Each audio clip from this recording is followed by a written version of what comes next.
dapat ya sia-sia gitu. Saya umpamakan dengan satu ini Bang ya, kerajaan. Dulu kan kalau kita zaman masih kecil kan sering nonton layar tancap, film Madangkara, apa Brahma Kumbara dan lain sebagainya. Gini Bang, kalau ada seorang raja, ya dia duduk di singgasana, kan ada itu, ada patih, mahapatih, bla bla bla. Terus di hadapan rajanya dia membungkuk-bungkuk, sujud-sujud. Tapi bisa nggak dia berkhianat? Bisa nggak? Orang yang sujud-sujud, membungkuk-bungkuk, ya kan? Bisa nggak dia itu hanya berpura-pura, tapi dia punya strategi ingin mengganti, meraih kekuasaan? Bisa. Bisa Bang, bisa. Bisa. Atau kalau bahasa seperti itu terlalu inilah. Kalau bahasa kerajaan-kerajaan gitu nggak modern. Gini aja dah. Kalau kita kerja, ya ada bos. Mana yang baik? Yang di depan bos nunduk-nunduk, cari perhatian. Depan bos nunduk-nunduk, cari perhatian. Depan bos nunduk-nunduk, cari perhatian. Depan bos nunduk-nunduk, cari perhatian. Depan bos nunduk-nunduk, cari perhatian. Depan bos nunduk-nunduk, cari perhatian. Artinya apa? Orang tersebut dia itu hanya ritualisme. Dia hanya memerlukan yang namanya gerakan-gerakan begini dan lain sebagainya. Makanya Bang, ibadah yang sejati itu bukan soal gerakan-gerakan badan. Ibadah yang sejati itu adalah melakukan apa yang diperintahkan. Contoh misalnya, kamu jangan mencuri, ya dilakukan. Setuju. Jangan mencuri. Merinding Bang. Kamu harus mengasihi sesama manusia, ya harus dilakukan. Kamu harus misalnya jangan membalas kejahatan dengan kejahatan, dilakukan. Itu jauh lebih penting Bang ketimbang begini-begini. Kalau begini-begini terus maling ya sama aja Bang. Saya paling terjadi sensasi di tubuh Bang, bergetar dan merinding itu mendengarkan kata-kata Bang Edis, janganlah membalas kejahatan dengan kejahatan lagi. Luar biasa itu Bang. Ya, itu susah Bang untuk dilakukan Bang, berat. Dan saya pun dalam proses bertahap Bang untuk menjalankan ajaran-ajaran seperti itu. Dan aku pun juga di usia segini baru menyadari Bang bahwa tentang kata-kata tersebut. Dari muda juga aku kerjaannya kebencian ya karena pengaruh-pengaruh dari lingkungan dan oknum-oknum yang sok tahu gitu ya, mengatakan begini begitu gitu. Akhirnya menumbuhkan diriku bukan tentang kasih sayang, cinta kasih, bukan. Malahan lebih ke arah kebencian gitu terhadap sesama manusia lagi gitu. Bang, tapi kalau Anda percaya kepada hadis, ya isinya begitu Bang. Jika kamu bertemu dengan orang Wahyudi maupun orang Nasrani di jalan, jangan kamu beri mereka salam. Bahkan desaklah mereka, persempitlah jalan mereka. Coba. Dulu juga aku gitu Bang, meyakini hadis, makanya aku penuh dengan kebencian terhadap umat Kristen gitu ya. Entah apa gitu yang merasuki diriku ya karena dogma-dogma itu tentang kafir. Kafir itu kan menurut pemahaman kesadaranku, yaitu yang tertutup mata hatinya, mata kolbunya gitu. Bukan yang di luar non-Islam, bukan. Tetapi yang di dalam diri yang mengaku Islam juga kalau mata hati ataupun mata kolbunya tertutup, yaitu kafir. Ya, tetapi gini juga Bang, intinya yang saya sampaikan, kalau posisi Abang ini saya lihat masih tanggung Bang. Intinya kalau Abang memang benar-benar mau mengenal kebenaran, memasuk kepada kebenaran, maka ikutilah Tuhan Yesus.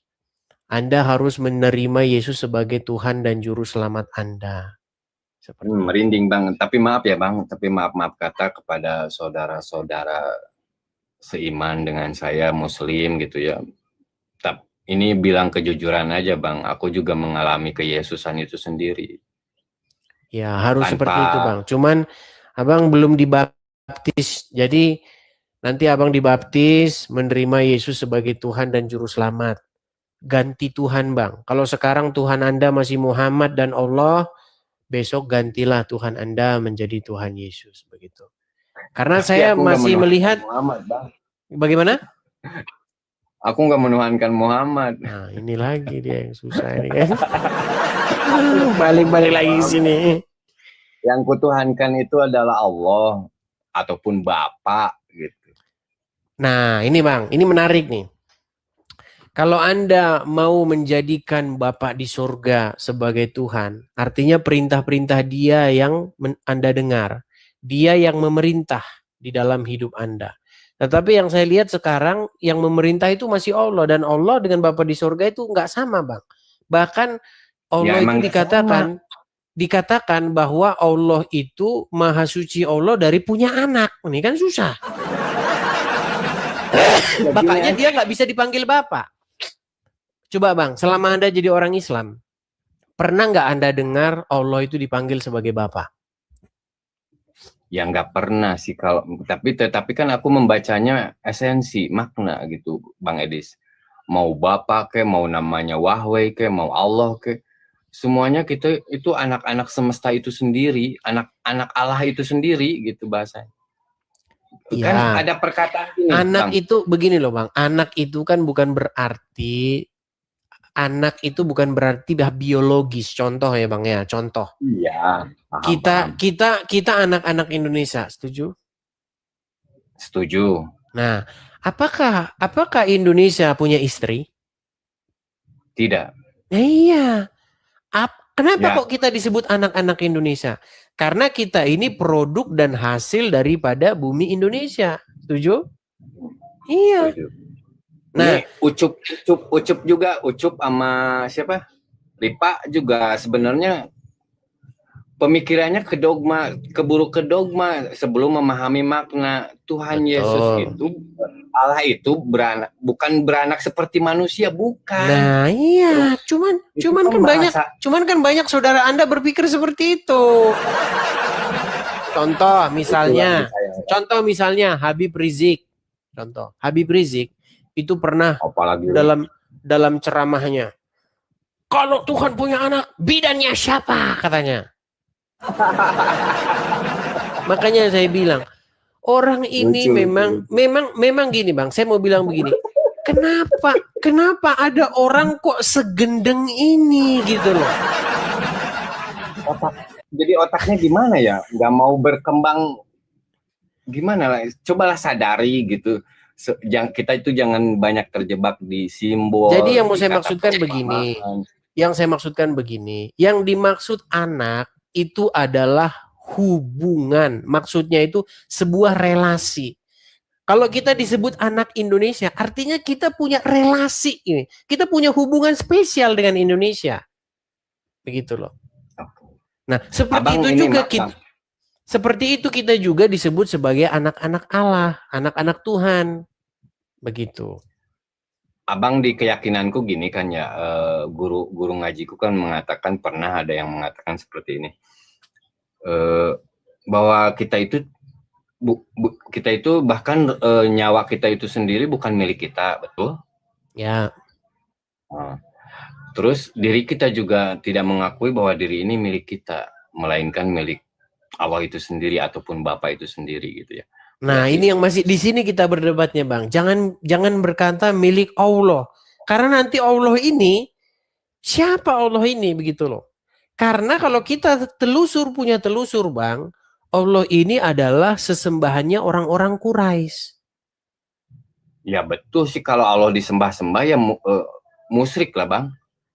Dimakhlukkan kan, seakan-akan Allah itu dimakhlukkan, perlu penyembahan gitu, perlu penghormatan. Sedangkan nilai kata butuh penghormatan, butuh disembah itu kategorinya makhluk.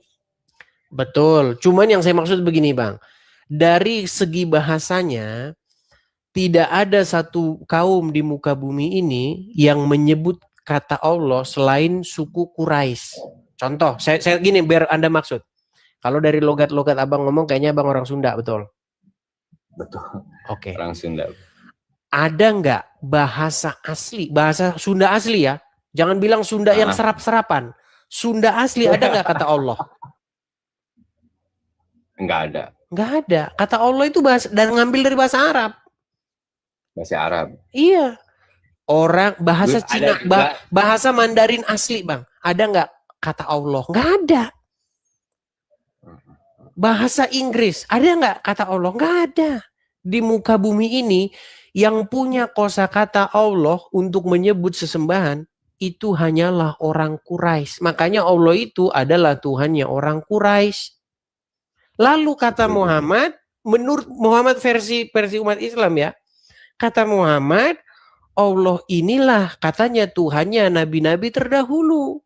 Allah inilah katanya Tuhan-Tuhannya yang Bani Israel sana. Sementara orang Israel sana tidak pernah kenal Allah. Ini fakta dan realita. Itu nggak bisa kita bungkiri. Coba tanya sama orang Wahyudi. Mereka berbahasa Ibrani. Boro-boro bang Allah di dalam kamus bahasa Ibrani nggak ada kata Allah.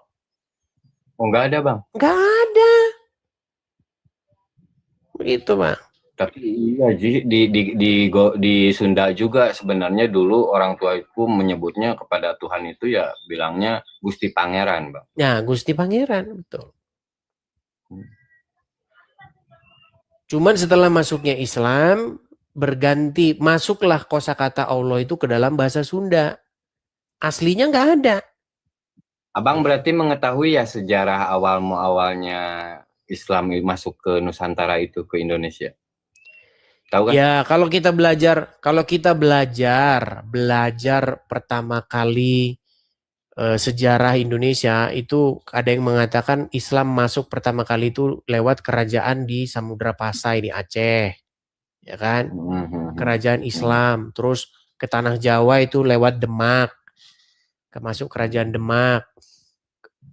Kemudian ya banyak teori-teori lah begitu bang. Intinya yang kita maksudkan di sini adalah bahwa Allah itu adalah Tuhan atau sesembahannya orang-orang Quraisy sukunya Muhammad. Setuju itu sih fakta ya. Yang apa yang dibicarakan Bang Edi sini memang fakta. Ya sesembahannya suku Quraisy karena Islam ini datangnya kan dari sana juga, dari Arab. Ya, tetapi Bang yang perlu diluruskan, janganlah pernah mengatakan bahwa Allah itulah yang disembah atau yang Tuhan yang ada di dalam kitab-kitab Taurat maupun Injil. Atau Allah itulah yang diberitakan oleh para nabi-nabi sebelumnya. Makanya tidak ada. Nggak ada perkataan Allah, Bang. Nggak ada. Makanya tidak ada nabi-nabi terdahulu yang ada nempel Allahnya. Coba Bang, maksud ngerti nggak Bang? Nama Allah, nama orang tapi nempel nama Allah. Contohnya, saya kasih contoh. Amrullah. Itu kan nempel nama Allahnya, betul nggak? Betul nggak? Nempel. Kemudian, betul. Kemudian Abdullah. Iya benar. Terus kemudian apa lagi? Coba bantuin saya. Saifullah. Terus apa lagi? Duloh juga ada. Duloh, ya. Kenapa seperti itu? Karena nama Tuhannya ditempelin ke nama. Itu lumrah, Bang. Di Timur Tengah itu lumrah kayak begitu. Makanya tidak ada satupun nabi yang namanya itu ada Allahnya, ada Allahnya. Allahnya nggak ada. Melainkan nama-namanya itu mengandung nama Yah. Contoh, Zakaria, Yahya, Isaya. Kemudian apa lagi? Pokoknya ada Yahyanya. Ya kan? Itu membuktikan bahwa nama-nama Tuhan yang ditempelkan nabi-nabi terdahulu itu Yah. Makanya haleluya begitu kan. Yesaya, Yeremia, apalagi Yehezkiel. Ya itu Bang. Termasuk nama Yesus, Yeshua. Itu mengandung kata ya itu juga. Itu yang benar itu seperti itu. Makanya Tapi nggak ada nabi bernama Abdullah, Saifullah nggak ada. Makanya saya bilang Bang, kalau kita mengkaji ini secara benar, masih ketemu, kita masih bisa melacaknya. Secara ilmiah, secara akademis masih bisa kita lacak. Begitu loh. Keren Bang Edis. Itu Bang. Dan jadi makanya janganlah Abdul Somad dengan nada-nada agak sedikit ngeledek begitu berkata haleluya. Dia nggak tahu itu nama-nama di dalam nabi-nabi terdahulu itu ya itu. Bang Edis, maaf ya aku mau jujur. Kenal Bang Edis itu ya ngikutin gitu, suka nonton gitu. Dari tahun berapa ya? Udah lama kayaknya. Tapi dulu aku benci loh sama Bang Edis. Iya Bang, kalau orang pertama-tama nonton saya itu pasti benci Bang dia. Pasti dia kesel gitu. Edis kalau ada di tanah gua udah gua becek nih dulu kan penuh kebencian nih diri itu. Makanya betul ya, Bang, seperti yang saya katakan begini, sekali Anda menonton Edis TV, pastilah Anda itu akan merasa kaget dan marah-marah. Kedua kali Anda akan mencari tahu, bener nggak sih yang diomongin ini?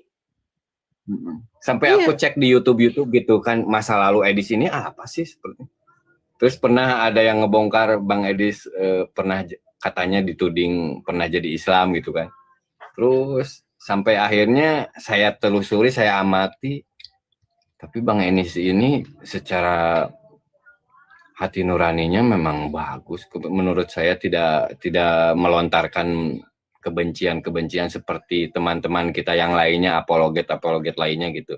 Baik di apologet Kristen maupun di apologet Islam itu sendiri gitu.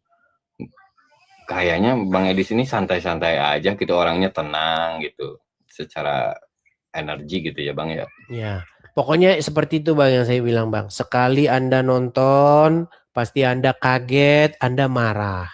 Kedua kali Anda nonton, pasti Anda mulai cari tahu nih. Bener nggak nih yang dia omongin ini, ya kan? Nah ketiga kali Anda sudah mulai manggut-manggut. Nah Anda sudah masuk ke tahap yang ketiga ini, manggut-manggut.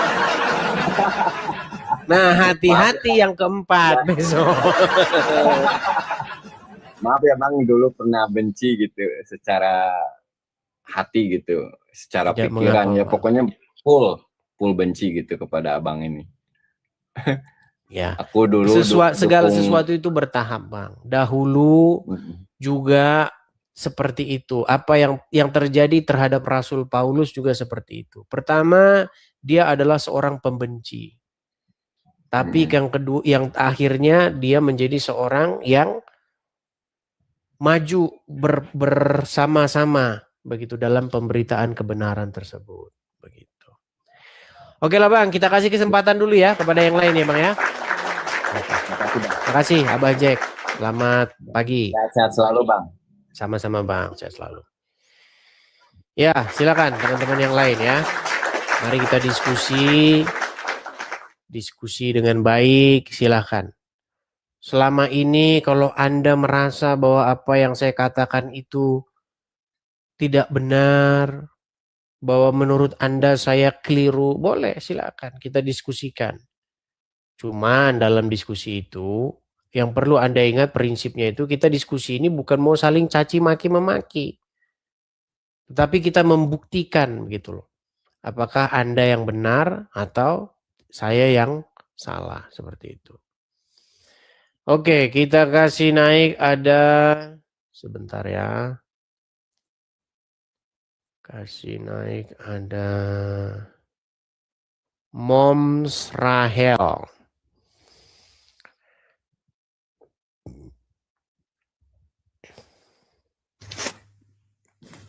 Ya, Moms Rahel Badi Wibowo.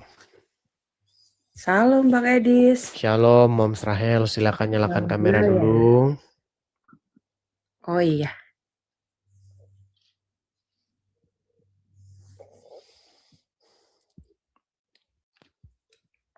Ya, Moms Rahel, saya mau tanya dulu nih, Islam atau Kristen? Dulu saya seorang Muslim. Dulu seorang Muslim. Maksudnya lahirnya sudah dari kedua orang tua Muslim atau bagaimana? Iya.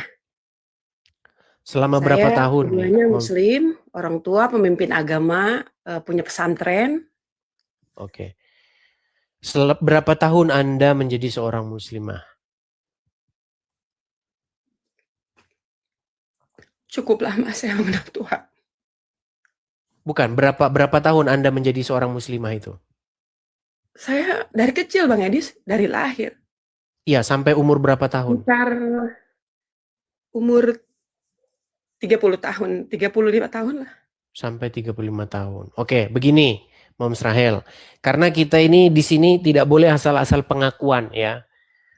Kalau Anda pernah menjadi seorang muslimah, Anda sholat ya dulu ya. Iya. Oke, coba gimana dulu waktu Anda sholat? Ini bukan mau menyuruh membalikkan Anda kembali menjadi muslimah, tapi untuk membuktikan bahwa Anda memang pernah menjadi seorang muslimah pada waktu itu. Gimana? Apa yang Bang Edis mau saya baca gitu loh. Contoh misalnya surat apa, niat sholat atau apapun atau doa makan apapun lah yang mengingatkan, membuktikan bahwa Anda pernah menjadi seorang muslimah. Saya seorang qiraat, pembaca Al-Quran seperti perlombaan gitu. Coba Jadi, kami mau dengar. Coba. saya fasih dalam berbahasa Arab. Coba. A'udzubillahi minasyaitonirrajim. Bismillahirrahmanirrahim. Alif lam mim. Dzalikal kitabu la raiba fihi hudal lil muttaqin. Dan seterusnya. Dan seterusnya. Oke. Atau satu lagi coba. Doa makan kah atau apa coba? Atau niat sholat coba. Allahumma barik lana fima razaqtana wa qina adzabannar. Oke, sah ini ya muslimah. Udah, sah, udah cukup. Cukup, sah. Udah. Dah, sah itu udah yakin kami. Oke. Lalu singkat cerita akhirnya Anda meninggalkan agama Islam. Wah, prosesnya benar-benar luar biasa Bang Edis. Coba, saya bolehlah bertemu cerita-ceritalah sama kami. Silakan. Seorang pemuka. Kalau saya bilang dia ada di pihak kita gitu loh. Di Muslim, dia memimpin agama seorang Muslim. Terus saya pahamin kok keluarganya nggak ada yang Muslim gitu. Dia tuh bener-bener yang sampai bendung laut gitu kan. Itu almarhum suami saya. Karena dia dicintai oleh orang Muslim banyak banget. Tapi dia nggak pernah sholat gitu loh. Jadi suatu ketika saya main ke rumah dia, itu saya lihat buku. Di buku itu ada Kidung Jamaat kalau nggak salah. Saya baca. Loh, ini saya bilang, saya manggilnya waktu itu karena dia orang Batak, si Tompul kan.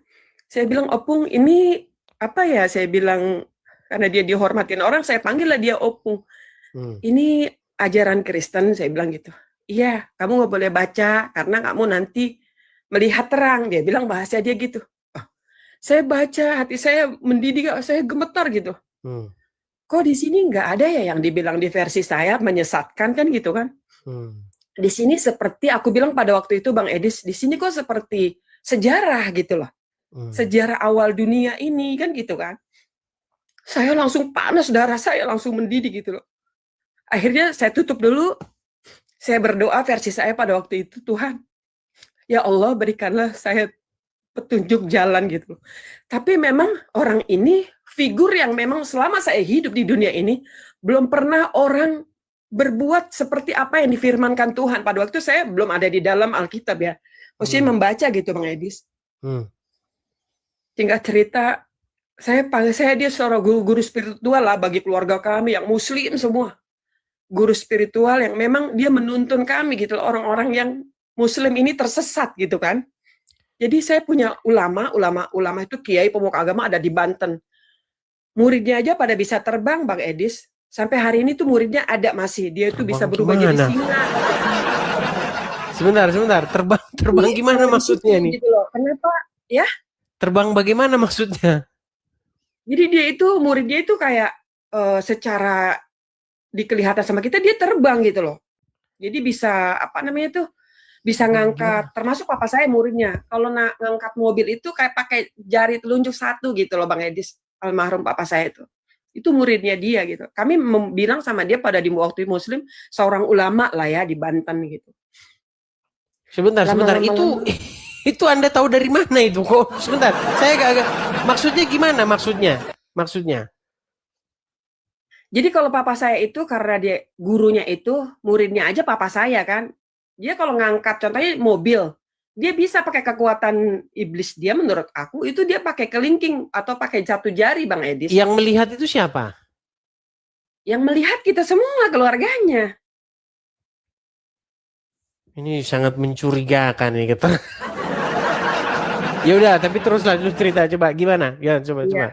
Ya singkat cerita Bang Edis ya. Pokoknya itu saya tahunya dia seorang ulama gitu. Sebelum saya masuk di dalamnya, pada waktu itu saya mengalami satu kegagalan di dalam rumah tangga. Memang karena saya itu gurunya dia, istilahnya guru spiritualnya, saya selalu konsultasi lah sama almarhum ini suami saya ya, udah jadi suami saya gitu loh.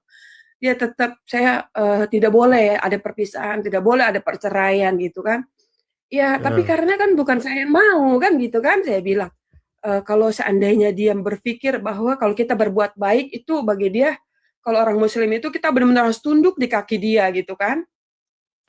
Jadi kalau kita berbuat baik tanpa seizin dia, itu masalah bagi rumah tangga gitu. Pada waktu itu kan kita nggak mengerti Bang Edis kan, gitu kan. Saya masih sekitar umur 26 tahun lah kalau nggak salah gitu.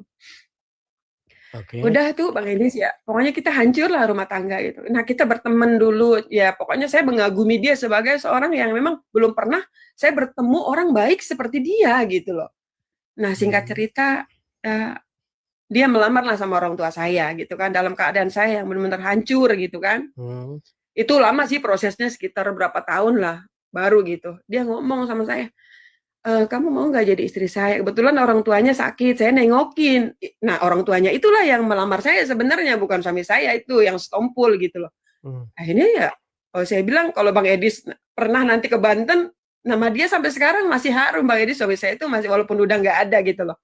Bagi orang Banten itu karena perdukunan semua diberantas oleh dia, bagi mereka itu almarhum suami saya itu terlihat oleh dia selalu tangannya bolong gitu loh, kakinya bolong gitu. Saya merasakan memang dia benar-benar Tuhan besar di diri dia sampai dia berangkat. Wah kalau Bang Edis kita bukuin, laut aja dibendung untuk Muara Gembong ya. Nanti Bang Edis kalau ke Muara Gembong sana sempet gitu loh. Nanti bertanya, bahwa sana kampung itu ada kampung mati yang emang orang benar-benar nggak kenal sama Tuhan gitu loh. Dia itu apa ya namanya tuh kagum sama bapaknya Rahel gitu kan. Saya panggil bapaknya Rahel. Karena orang sana yang emang nggak layak buat dipekerjakan, udah pada muntah darah, udah macem-macem lah gitu kan. Bagi mereka orang muslim itu dihina lah kalau orang susah. Terus kami angkat gitu loh sama bapaknya Dede, dulu kita pelayanan. Kita angkat terus sampai dia layak gitu loh. Sampai pada punya rumah gitu loh Bang. Itu kisahnya kita dulu sebenarnya di Muara Gembong ini. Akhirnya lama-lama dia udah memang usianya jauh Bang Edis dari saya, 20 tahun jaraknya sama almarhum sama saya ya. Jadi itu sakit gitu loh Bang Edis, karena setiap hari di rumah itu dia melayani orang. Orang datang nggak tahu dari mana datang dikirim Tuhan. Sakit nolongin orang sakit gitu loh. Ya pas di saat dia yang sakit, semua orang pergi ninggalin hanya beberapa orang saja gitu loh. Itu kisahnya almarhum gitu. Oke. Cuman yang saya masih apa namanya? Masih belum mempercayai lah ya. Itu seperti keterangan-keterangan Anda tadi mengatakan bahwa laut dibendung, terus apa mobil diangkat pakai jari, itu kebenarannya itu sangat-sangat. Itu orang muslimnya. Itu karena menurut saya itu Bang Edis, Bang Edis bisa, karena saya saksi sejarah sendiri ya, saksi sejarah gitu loh. Saya kan mengenal Tuhan cukup lama, sebenarnya Tuhan sendiri. Bahkan almarhum papanya si Dede, walaupun dia pelayanan begitu besar gitu loh, dia nggak pernah ngaku bahwa di versinya itu dia seorang Kristen. Tapi saya tahu di dalamnya dia Tuhan Yesus itu besar di diri dia Bang, gitu loh.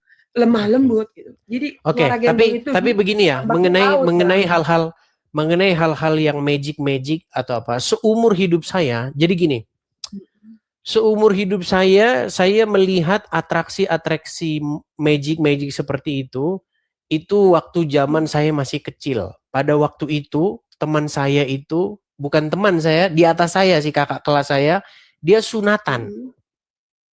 Nah, Iya. sunatan, terus acaranya itu, kalau zaman dulu itu kan kalau sunatan ada acaranya.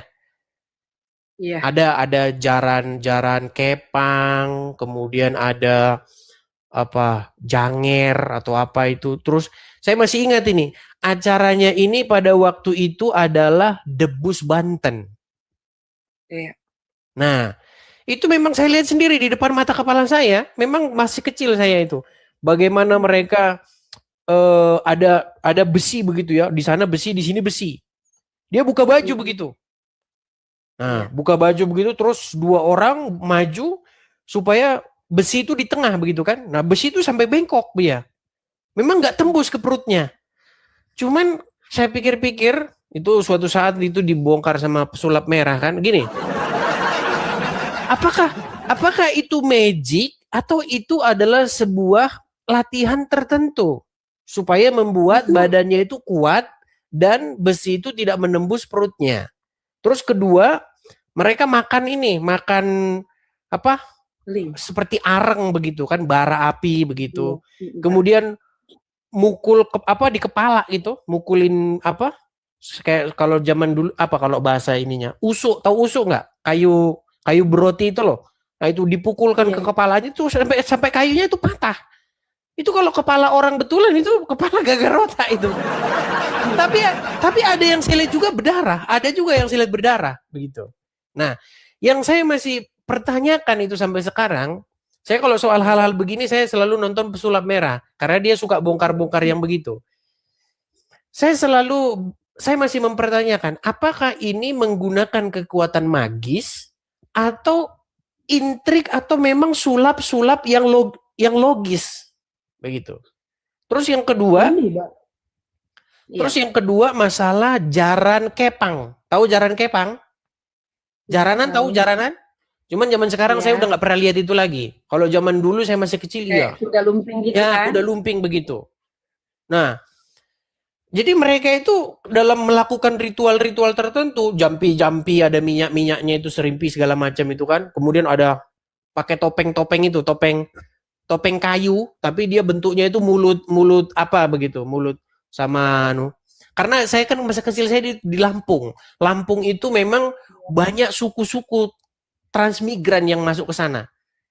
Begitu. Jadi mereka masih menjalankan ritual-ritual yang seperti itu. Nah, apakah itu memang betul-betul menggunakan kekuatan magis ya atau magic tertentu atau dia memang pura-pura? Saya masih belum tahu. Gitu. Bener, Cuman Bang, itu kuasa iblis sebenarnya. Jadi iblis itu diundang sama dia, Bang Edis. Nah, cuman ini saya pernah mengalami ini. Ini saya pernah mengalami ini, betul-betul saya alami. Pernah begini. 17 Agustus, ini 17 Agustus. Ada itu jaran kepang.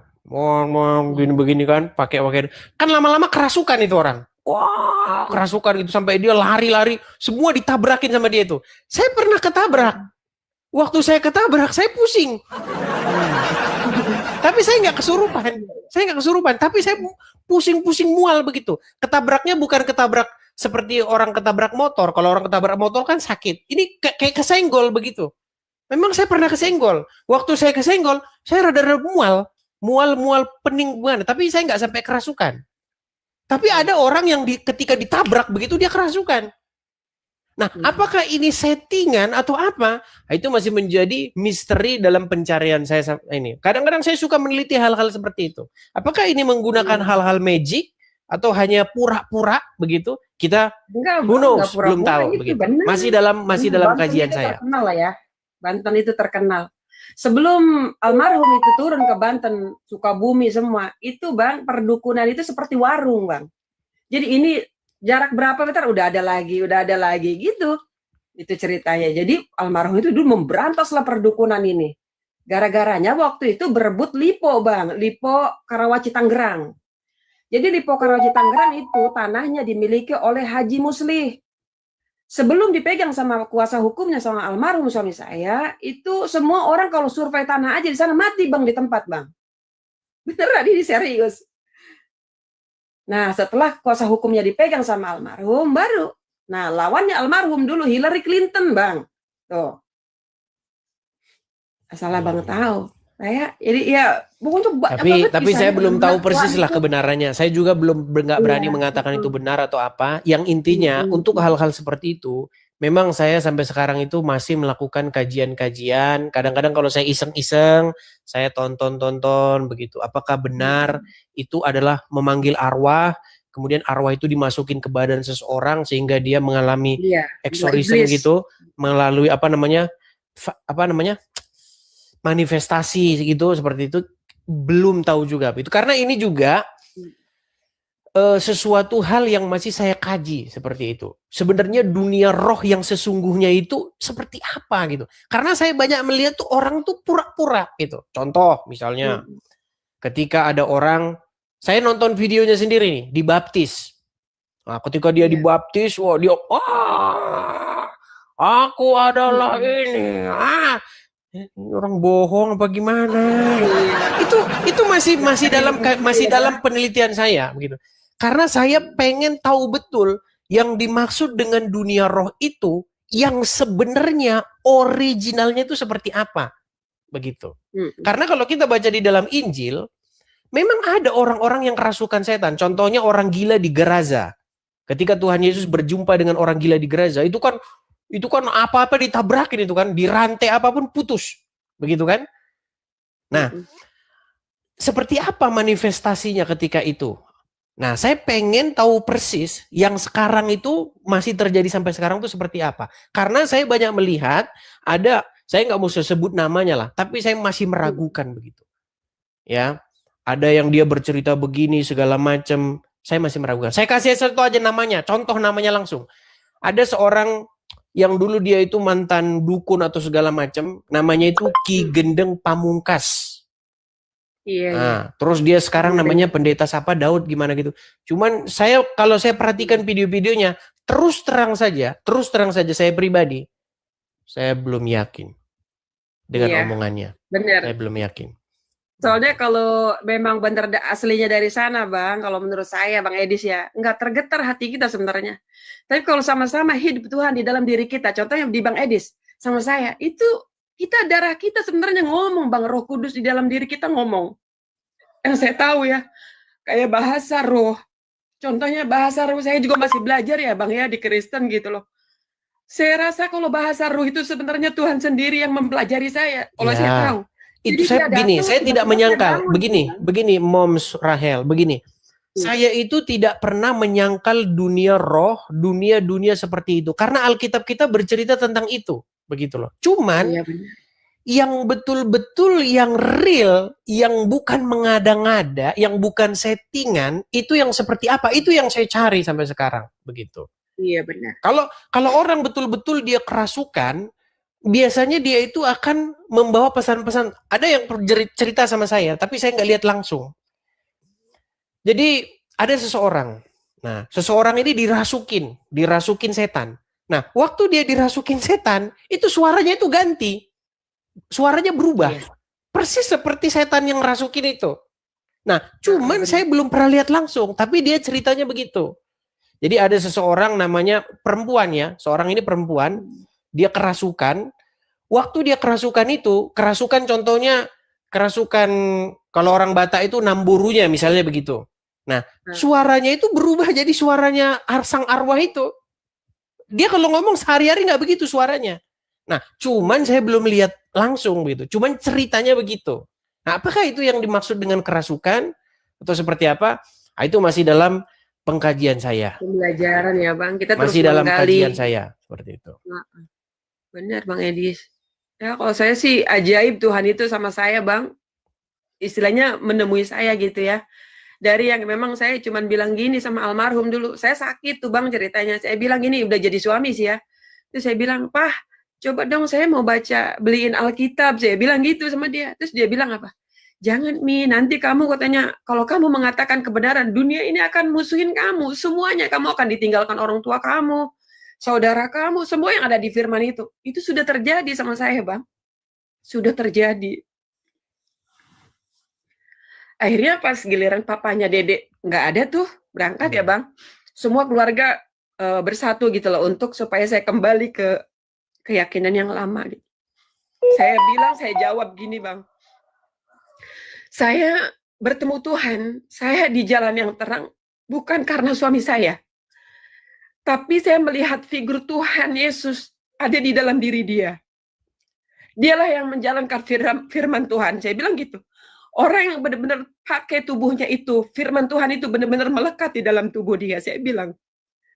Jadi Tuhan Yesus sendiri yang menemui saya.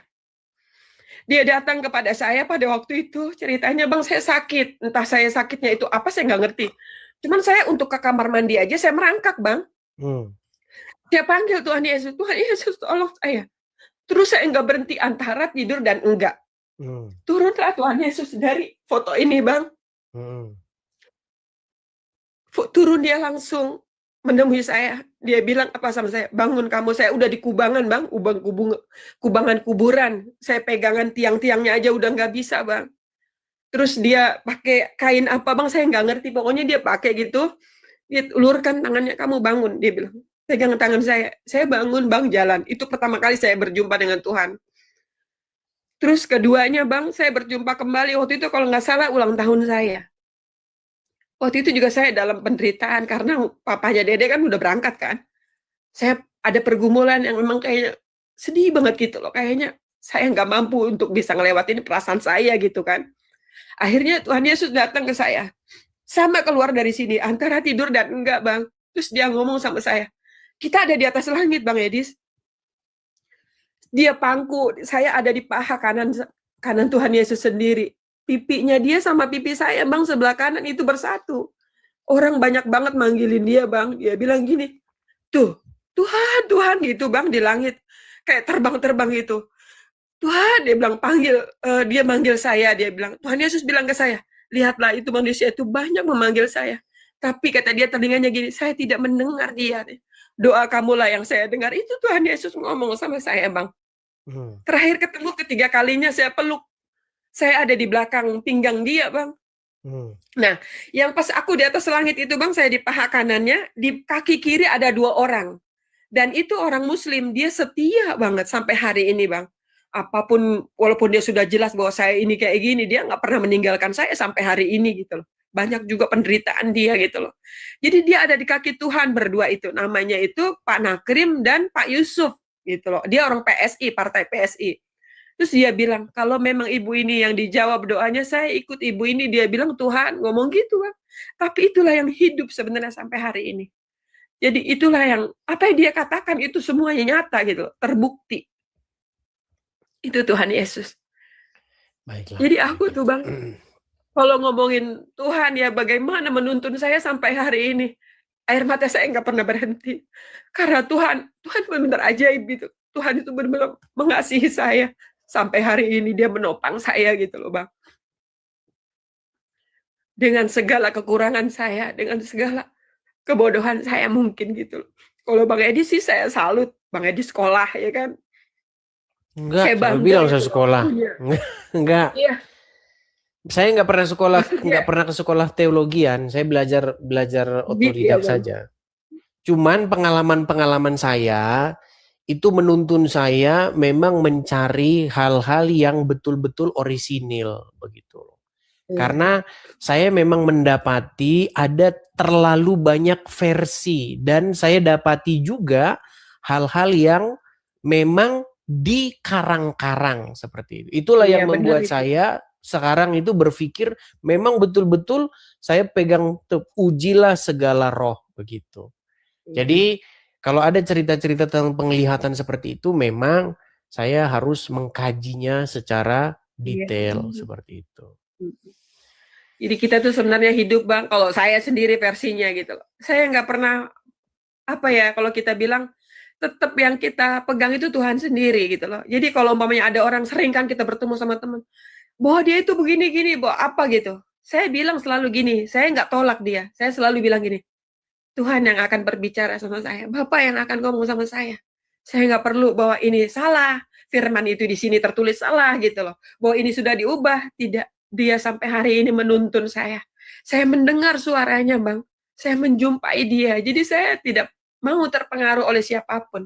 Tapi bagi saya, kalau memang besar Tuhan di dalam diri Bang Edis contohnya, itu ada getar saya itu terasa gitu loh dalam tubuh saya gitu loh. Mungkin Bang Edis juga sama gitu kan.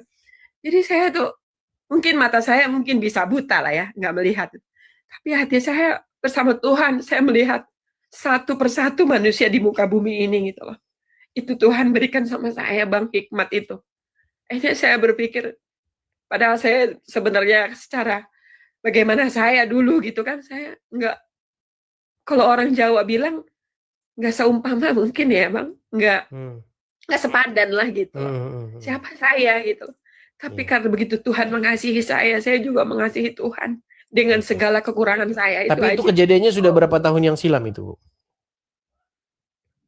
Kejadian apa, Bang? Kejadian Anda berpindah dari akhirnya Anda sampai meninggalkan Islam dan menjadi Kristen itu? Ada sekitar 20 tahun. Udah 20 Tapi tahun. saya Berarti masuk udah gereja, lama, ya? pokoknya yang ke gereja gitu ya, Bang. Tapi kita pelayanan aja gitu, melayani orang Muslim. Tapi kalau ke gerejanya sendiri, setelah papahnya Dede dibaptisnya 4 tahun yang lalu, Bang. Jadi dia udah kritis, Bang, udah mau berangkat gitu, dia ngomong, kamu berangkat di sana, dia bilang gitu kan. Yeah. Kemana? Saya bilang, kebetulan ada sering mengunjungi kita Pendeta Markus Pardede, dia punya gembala di GPDI Babelan, Bang. Akhirnya dia nyuruh saya ke sana, Bang, gitu sama adik saya. Adik Anggi bapaknya si Rahel ini, Stompul gitu loh. Jadi saya ke sana gitu loh. Akhirnya ya saya dibaptis gitu loh. Nama saya itu Esther, Bang. Dinamain sama Pendeta Markus Nama Pardede. baptis itu ya? Iya. Iya. Baiklah. Oke lah, maju terus lah. Moms Rahel, maju terus pelayanannya ya. Juga buat Bang Edis, tetap rendah hati, tetap libatkan Tuhan di dalam setiap langkah kita. Tuhan memberkati Bang Edis beserta pelayanannya. Saya salut sama Bang Edis. Sama-sama. Pokoknya anak muda kayak Bang Edis tuh yang membuka mata hati manusia ini, menuntun dari gelap ke tempat yang terang, itu jarang sebenarnya, Bang. Tapi saya dukung Bang Edis, tetap rendah hati, itu aja. Oke, makasih banyak Mams Rahel. Baik. Tuhan Yesus memberkati. Salam. Sehat selalu, salam buat keluarga. Ya, makasih ya, saya turunkan. Ya, sama-sama Bang Edis. Ya, sama-sama. Ya, itulah teman-teman ya.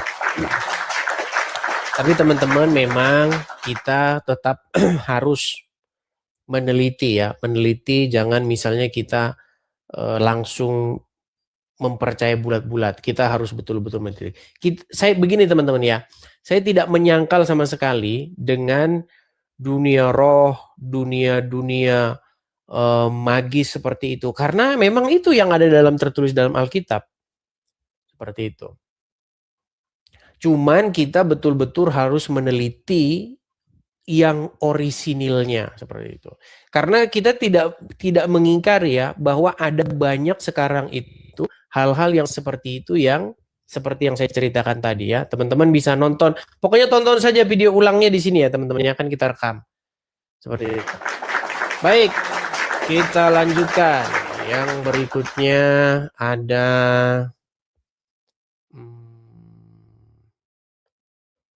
oh, tapi ngomong-ngomong ini saya ada keperluan ini udah berapa jam teman-teman.